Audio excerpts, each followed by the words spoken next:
Estás escuchando la homilía del día desde Magdala, Tierra Santa. Cuando se acercaba la Pascua de los judíos, Jesús llegó a Jerusalén y encontró en el templo a los vendedores de bueyes, ovejas y palomas y a los cambistas con sus mesas.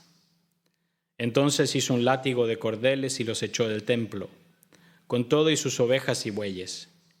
A los cambistas les volcó las mesas y les tiró al suelo las monedas, y a los que vendían palomas les dijo: «Quiten todo de aquí y no conviertan en un mercado la casa de mi Padre». En ese momento sus discípulos se acordaron de lo que estaba escrito: «El celo de tu casa me devora». Después intervinieron los judíos para preguntarle: «¿Qué señal nos das de que tienes autoridad para actuar así?». Jesús les respondió: «Destruyan este templo y en 3 días lo reconstruiré». Replicaron los judíos: 46 años se ha llevado la construcción del templo, ¿y tú lo vas a levantar en 3 días? Pero él hablaba del templo de su cuerpo.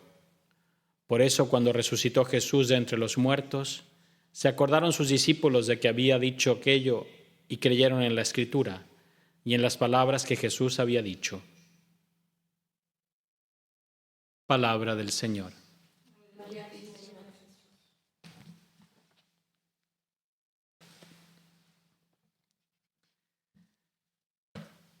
La fiesta de hoy siempre como que nos toca desprevenidos. No estamos acostumbrados a la fiesta de la dedicación de la iglesia. No sé cuántos habrán participado en la dedicación de una iglesia. Yo me acuerdo, al menos creo que una vez estuve en Chile, en la iglesia de nuestro colegio, el Colegio Cumbres de Chile. Creo que me tocó participar en su dedicación. Y es muy bonita porque viene el obispo, unge el altar con óleo, marca las señales de la cruz a lo largo de la iglesia y es una ceremonia importante. Tanto así que en esa iglesia se celebra cada año el día de la dedicación. Es decir, este lugar es santo, este lugar es consagrado a Dios. Y uno se puede preguntar, bueno, ¿por qué celebramos una iglesia que está en Roma y que quizás nunca he visitado? Alguno podrá haber tenido la gracia de ir a Roma, habrá ido a San Pedro, tal vez a Santa María la Mayor, pero a San Juan de Letrán como que se nos olvida que es la catedral de Roma. Y lo que nos llama a esta fiesta, de hecho, en 9 días más, será la dedicación de las basílicas de San Pedro y San Pablo en Roma, que no es fiesta universal para toda la iglesia, es solo una memoria facultativa para el que quiera celebrarla. El 5 de agosto es la dedicación de la Basílica de Santa María la Mayor, pero tampoco es fiesta. ¿Por qué San Juan de Letrán sí? Bueno, esta iglesia que fue uno de los primeros templos consagrados al Señor, cuando en el 324, justo después de que Constantino declara la fe católica, la religión cristiana en ese tiempo, como religión lícita, él hace esta donación, este terreno ahí en la zona del Laterano, ¿no?, en Roma, y se construye este templo. Y por eso se dice que es un poco la madre de todas las iglesias. No es que antes no había iglesias, pero esto es como la primera basílica oficial, se podría decir, con la iglesia en libertad. Y nos llama a nosotros a pensar, a reflexionar sobre mi condición de cristiano, de miembro vivo de la iglesia. No celebramos un templo, una construcción que puede ser más o menos bonita, con más o menos obras de arte. Celebramos mi pertenencia a la Iglesia Universal. Y la primera lectura nos ayuda a pensar qué es lo que tiene que ser la Iglesia, ¿no? En ese río, ¿no?, de agua que sale del templo. Y eso es lo que tiene que ser la Iglesia. Desde la Iglesia más humilde en el país, pueblo más perdido, hasta la iglesia más grande, magnífica y mejor adornada. La iglesia tiene que ser esa fuente de vida. Mi comunidad cristiana tiene que ser una fuente de vida para poder ir dentro, ¿no?, de ese flujo que va corriendo desde que Jesucristo estuvo en esta tierra. A veces, sí, un hilito de agua, ¿no? A veces un gran río. Pues toda la historia de la iglesia con sus miserias y sus riquezas, ¿no? Agua cristalina, a veces agua un poquito sucia, pero que siempre se tiene que purificar. Pero es esa iglesia que da vida. Donde va esta agua, dice, entrarán en el mar aguas saladas y los sanearán. Los que estamos aquí, ¿no?, en Tierra Santa, es esa agua que corre, ¿no?, ese río Jordán que vemos aquí, que va corriendo, donde pasa el Jordán, uno ve porque hay verde, y claro, va llegando ¿a dónde? Al Mar Muerto. Y esa es la misión. Me recuerdo a mi profesor de Derecho Canónico, decía que el sacerdote, pero yo creo que todo el cristiano, debería ser capaz de entrar en la cloaca y salir puro. Es una imagen fuerte. Salir limpio. Entonces la iglesia, ese río, no es para contaminarse. Y que por desgracia a veces nos pasa, ¿no?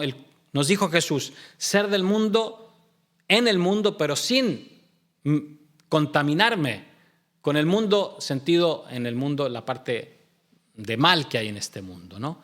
Y que a veces por estar muy metidos en medio del mundo nos terminamos contaminando. Tenemos que pedir esa gracia, no, que sea nuestra vida cristiana que emana de la iglesia, de la pila bautismal se podría decir, pueda tener esta capacidad de sanar, de dar vida.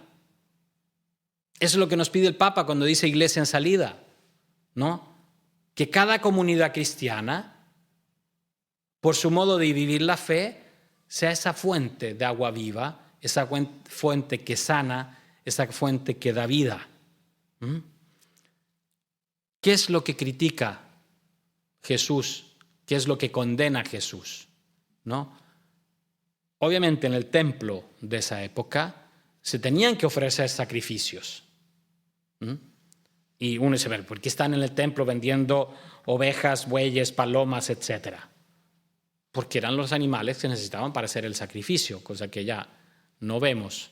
No sé si tendría mucho acogida una religión así entre los ambientalistas de hoy, ¿no? Si tienes que ofrecer una vaca, un cordero, unas palomas cada vez que vas al templo, no creo que sea muy aceptada. Pero bueno, y también porque había cambistas, porque la moneda oficial era la moneda romana.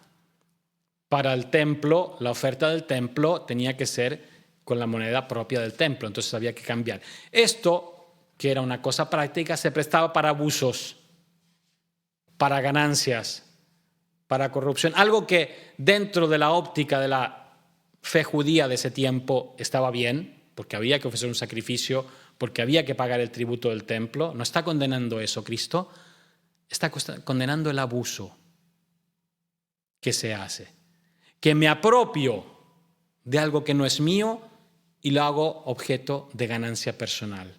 Y eso también nos puede pasar hoy. Cuando un grupo, una parroquia, un grupo espiritual se transforma en un club de amigos, un club privado, en que cierro, me blindo y no hay acogida y no hay vida. Y sí, ahí, suena duro decirlo, pero aquí estoy haciendo de la iglesia, de mi comunidad espiritual, de mi grupo, un mercado, según mi gusto. Y yo te acepto si entras o no te acepto si entras. Y si quieres entrar tienes que adecuarte a las condiciones que yo te pongo. La salvación es abierta a todo el mundo.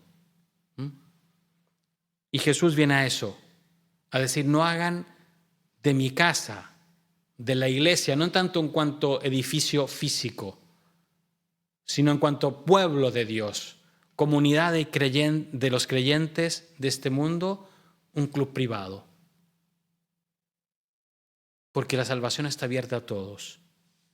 Pidamos esa gracia de sentirnos hoy miembros, participantes de esa iglesia de Cristo, que sale, que emana de la pila bautismal, que emana esa fuente de gracia para todos, de manera que seamos una iglesia no solo tanto que sale, sino que también una iglesia que acoge al que es necesitado.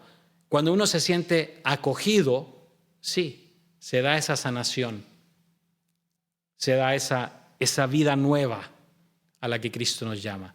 Pidamos esa gracia, ¿no? De saber ser instrumentos de gracia, instrumentos de sanación, de vida, de esa vida eterna a la que Cristo nos llama. Así sea. Muchas gracias por escucharnos. Si quieres conocer más acerca de Magdala, síguenos en YouTube y Facebook.